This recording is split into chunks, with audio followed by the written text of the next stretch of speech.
Matt and I are going to build an invention that could have saved lives from marine disasters. Even if it kills us in the process. Matt, you all right in there? Guy!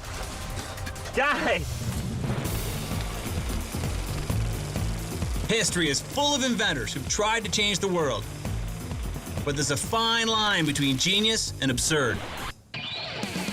Our team digs up strange inventions from history and brings them to life.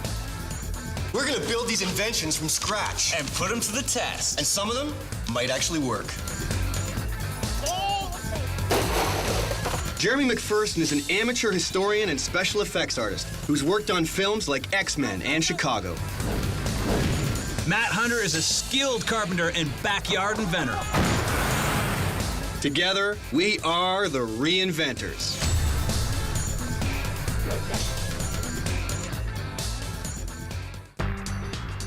Matt and I take to the high seas to build a personalized escape pod. No wonder New York inventor Judson Davies came up with something to save shipwreck survivors. Check the date in the patent application. July 1912, just 3 months after Titanic went down. Where's that blueprint? So it looks like you're by yourself, right? For some alone time, or what? But I see myself in here with somebody else. Yeah, a cozy little metal sleeping bag, right? That's right. There's some straps involved. That's always a good thing. Yeah, well, maybe we'll get something from breaking it down in 3D. Good call. All right.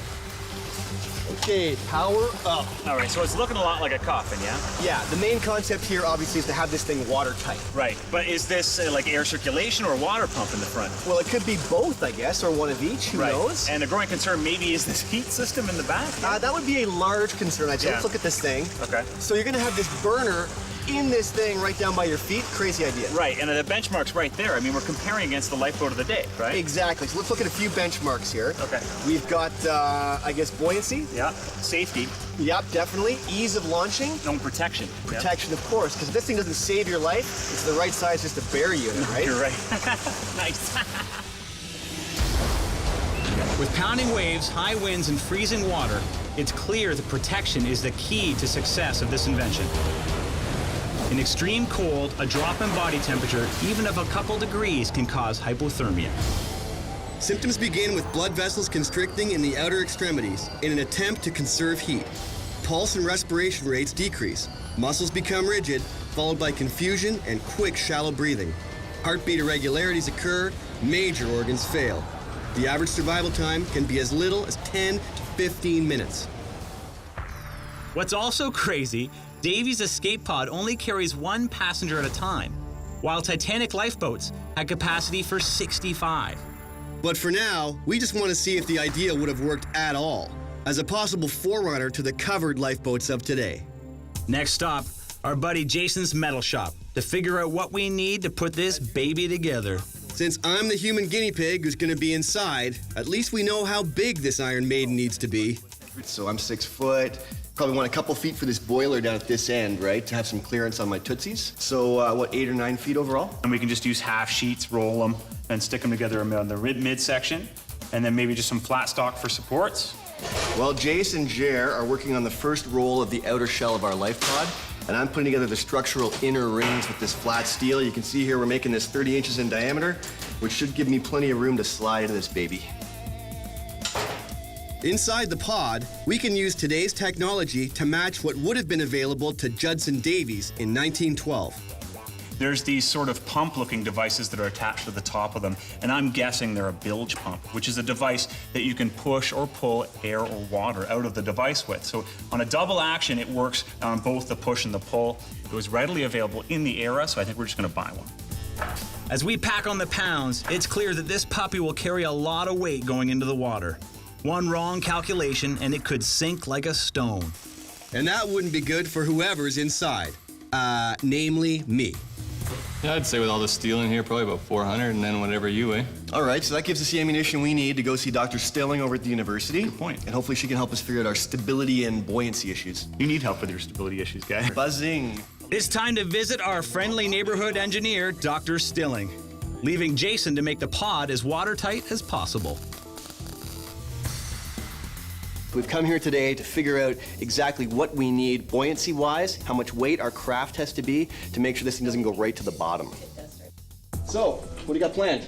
Well, today we're going to talk about Archimedes' principle and about balance and ballast for your life vessel. Okay. So we're going to start off with quickly going through Archimedes' principle. Okay. So basically, an object is going to float if the force of buoyancy is greater than the force of gravity.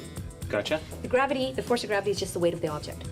Also here we got a really light one and a real heavy one, right? Right, so the force of gravity on that ball is a lot less than the other one. Right. Each one displaces a different amount of water. The weight of the water that's being displaced is the force of buoyancy pushing up on the ball. Right. As you can see, this one floats because the force of buoyancy is higher than the weight of the ball. The problem is, if our life craft floats like this with too much weight in one end, it's going to be very unstable. Right. So we've got to get that center of gravity over the center of buoyancy. We do. So in addition to finding the perfect weight, we have to distribute it just so that Matt in here already blew, which is I don't surprising. look like that. You look so happy though, going in, that you get a nice even float, right? So that's our meta center when it sits perfectly like that, right? And you can see our freeboard halfway along the craft there, which is perfect. See that? That's awesome. So that's the goal for our device. Have you figured out the math on what we need to add? Well, with the sizes that you provided me, and looks like we need to have the vessel and Matt weigh about 1,200 pounds. Okay. So if the vessel's 400 and Matt's 175, we need about another 600 pounds. I'm on the Gotcha. all marshmallow diet. Start buddy. eating, buddy. Back at the shop, the build continues as we help Jason install the bed supports and mattress. I know you have to use the door as a level. At the same time, we don't want to turn the Davies escape pod into a deathbed, so the door has to be absolutely watertight. This thing is gonna look pretty gloomy from the inside, except for this teeny window. You have nothing, right? I'm less concerned about that than the fact that I can't steer this thing at all once I'm in it. I mean, it's the color of the ocean. If something comes in, it's gonna basically run right over this thing. Better bring a good book, I guess, eh? Well, this thing looked a little bit roomier till it all came together. This bed in here lifts you up pretty high in the tube itself. Man, dark, cold, claustrophobic, hopefully not too wet. This better not be my tomb. You okay? Matt, you all right in there? Guy! Guy! Matt and I have salvaged a patent issued in 1913, a time when shipping disasters seemed as numerous as car accidents today. New York inventor Judson Davies had a possible solution. This steel encased pod designed to keep a shipwreck survivor protected from the wind and sea. What isn't clear is how he planned to get this giant cigar tube into the water. Is it like a traditional davits and you get lowered down, or? Well, you know what? It's worked for years with traditional lifeboats. I say we use the same system. It lowers you from the deck right into the water. Great idea, until you realize you have to have something to attach the davits to, namely, a ship. Not an easy item to find, so we'll build our own, or at least a reasonable facsimile. And it has to be big enough that we can actually get this thing up there, because this thing's going to be big and heavy, right? So it's going to be like 20 feet or something. Let's go full 24 feet. We can use 24. 8-foot sheets then, right? Okay, yeah. Let's build this big sort of platform. We'll put a little hut in the front What do for you think some about foul weather stuff. Using this thing as our template, just happen to have this trailer. I love it. And if we make it big enough, it'd be 8 feet wide. With a crew like Tyler and Jeff on board, it's not long before we're building an ocean liner in the backyard. But I guess we're not quite busy enough, because Jeremy's found another patent to build. It's a flotation device where you're held up by a gas-filled balloon, right? Hang on, you're researching the ships and you dig this up, and now you want to just pop this on us? Back in 1918, American inventor Martin Jalalian had the bright idea that you could walk on water with a pair of footboards strapped to your feet. The best part is we're testing yours, which is so dangerous, and I can come save you with this. So we'll test this in conjunction with our life pod. Yeah. Awesome. While Tyler and Jeff work on our ocean liner, Jeremy and I tackle the Jalalian shoes. Sounds like something from a sci-fi novel. Okay, Martha Stewart, that's enough. Let's go. Go. Inside there? Well, it's a nice distraction from the hurdles we still face with the Judson Davies life pod, including how to get it into the water. As history tells us, having enough lifeboats doesn't always guarantee survival. It raises a question we've had from the beginning. Just how many life pods can you launch in 14 minutes? Not enough, obviously. But for now, we just want to see what happens when we launch one. That's right, and it's gonna weigh like 1,000 pounds. I'll say maybe like 800 to 1,000 pounds. So let's use our noggins. I was thinking maybe just making some sort of boom, like we have a big support, right, like that, Like with a a couple gallows? crossers, like a gallows, except with a pulley, as opposed Gotcha. to a noose. Gotcha. The weight of the life pod is certainly an issue. A lighter one would be easier to launch, but, as Dr. Stilling pointed out, if it's going to be stable, it needs to be heavier. Fortunately, the design calls for a protective rubber underpad, perfect for adding ballast to the weight of the pod. It's down to fine tuning now, and that includes the installation of 2 double-action bilge pumps. One to push the water out, and one to pull the air in. As the passenger, I want to make darn sure it's not the other way around. You know, looking at this thing, we've done an awesome job of making it watertight. We've also made it airtight. No, that's true, eh? You're thinking about the furnace? Yeah, absolutely. Because I think there's probably going to be a fair amount of chemicals floating around in here with you. Oh man, carbon monoxide, just a thick, acrid smoke. I think that's gonna kill me long before the ocean does. Right, so you want to fire it up and see what happens, I guess? From the beginning, I've been worried about the air quality inside the pod. With the burner pumping out smoke, I need to know how much of it is carbon monoxide. So for this experiment, we have a CO meter inside the pod to monitor those levels. And I'm wearing an emergency breathing apparatus in case they are dangerously high. It's as much a problem today as it was 100 years ago, because even small concentrations of carbon monoxide can be fatal. I looked down a couple times. I could see the flames licking around my toes, which is a bit disconcerting, but the amazing part was we hit 1,600 parts per million in there, which basically means, blah, blah, blah, nausea, headache in 20 minutes, but death within 1 hour. So unless we can solve our problem here and get some of that smoke and gas exhausting, this test is going nowhere. Obviously, we have to make adjustments to provide Matt with smoke-free ventilation inside the pod, but we're very close to putting our reinvention to the test to see how it would measure up in an actual shipwreck situation. Well, after seeing Matt in there and how secured you are in there, you're encased in metal, with fire around you. It really makes me think if something does go wrong, will we be able to get him out in time to save his life? Well, Jared's apparently so worried about me going into this thing. I'll tell you who's worried. I am worried. I've gone through the gauntlet here. First I was worried about drowning, then I was worried about being asphyxiated. You know what? Let's fill it with snakes.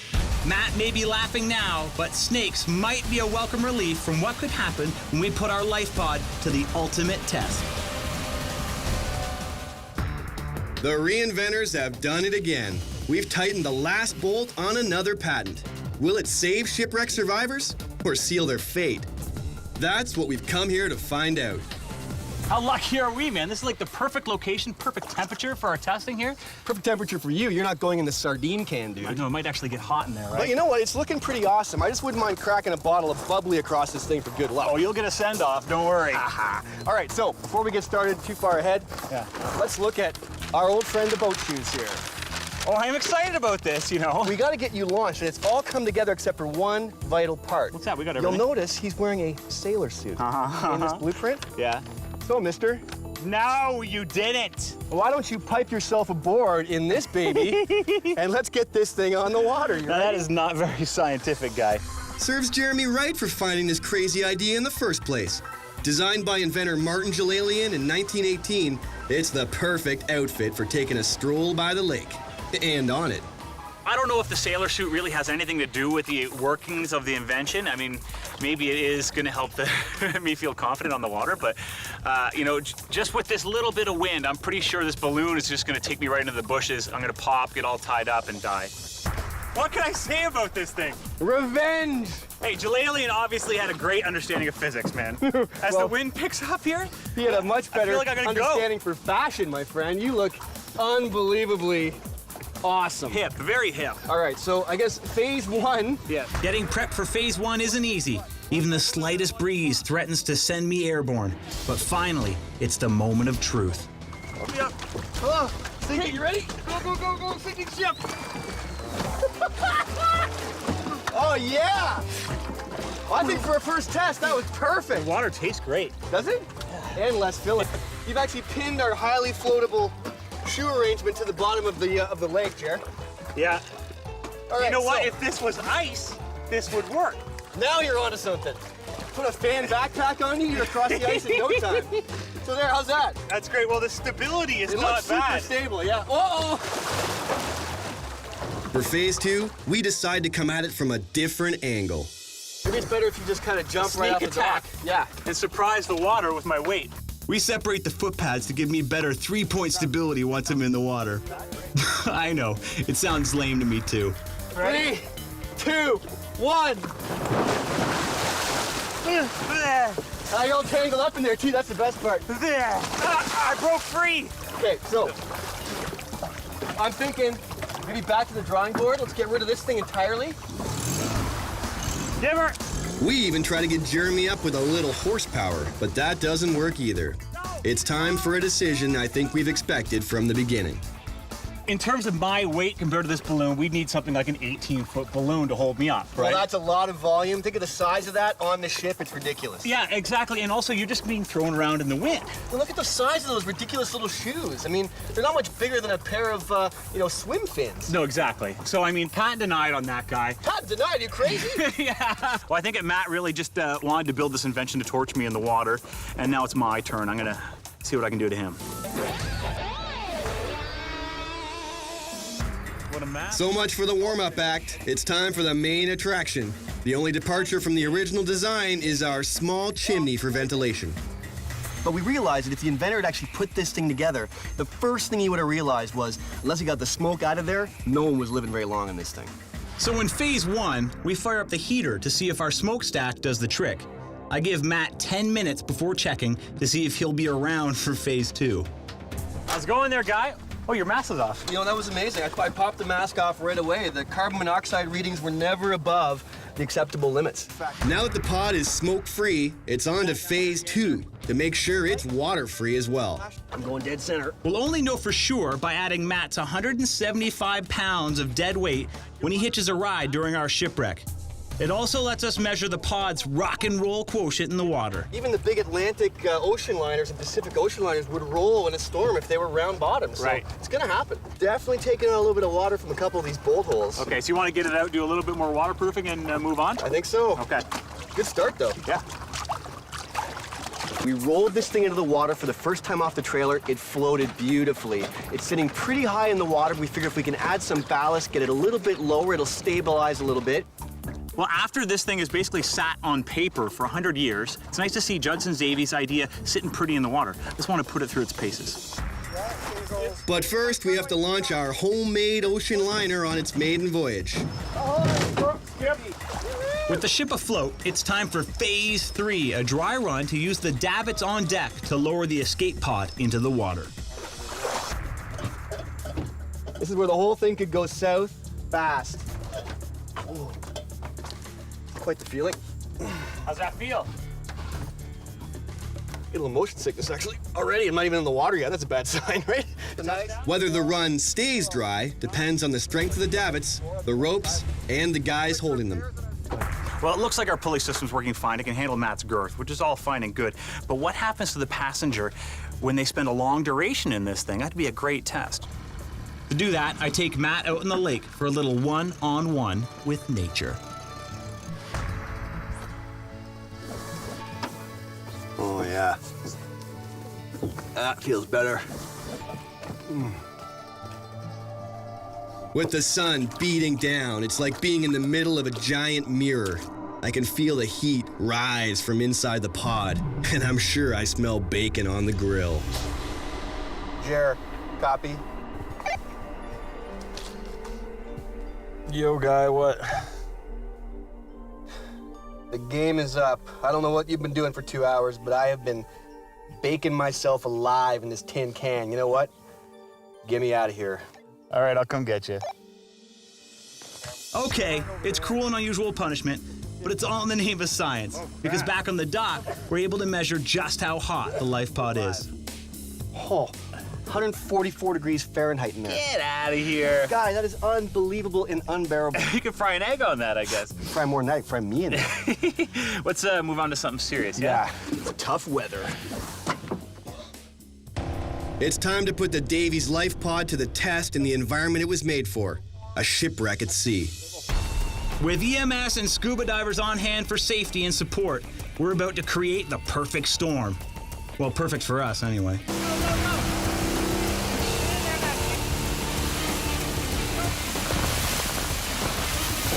As our drill begins, we keep an eye on the pod's buoyancy and stability in rough waters and see how well it protects its passenger during our makeshift storm.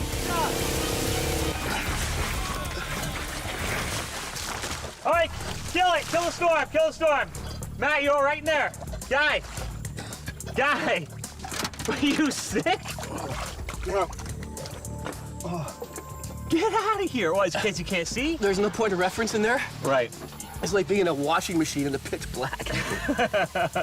But I hate to say it, Yeah. this thing has been incredibly buoyant. Right. And although it's almost rolled over, it's always righted itself, so it's pretty stable, man. Right, well, you're protected against the elements. That's the other big benchmark. This may have been the precursor to modern-day escape pods. You never know. Well, it's clear that the escape pod does protect Matt from the wind and the sea. Unfortunately, it doesn't protect him from all that rocking and rolling. I'll definitely vouch for that. I'll also vouch for the fact that it took a long time to launch our life pod with the onboard rigging. So, with our final test, we put our reinvention through its toughest paces yet. We know that ocean liners with thousands of passengers have gone down in a matter of minutes, so we're gonna recreate that scenario. We've got the Jeep all rigged up. Don's ready to go. We're going to pull the front off this boat. It's going to go down fast. We chop the ropes. Can you get in that thing and save your life? That's the million-dollar question. All You right, ready? buddy. Hang on, Donnie, give her!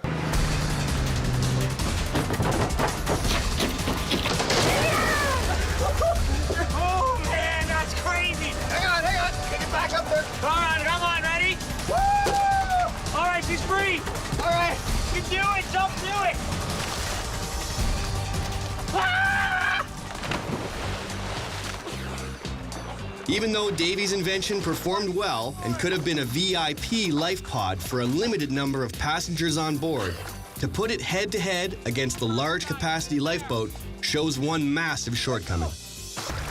I cannot believe you got in this thing. Yeah, but you know what? Conditions are far from ideal in here. Yeah? I'll tell you right now. In general, until this final phase, Yeah, this thing had done pretty well. I mean, it stayed buoyant all day. you're right.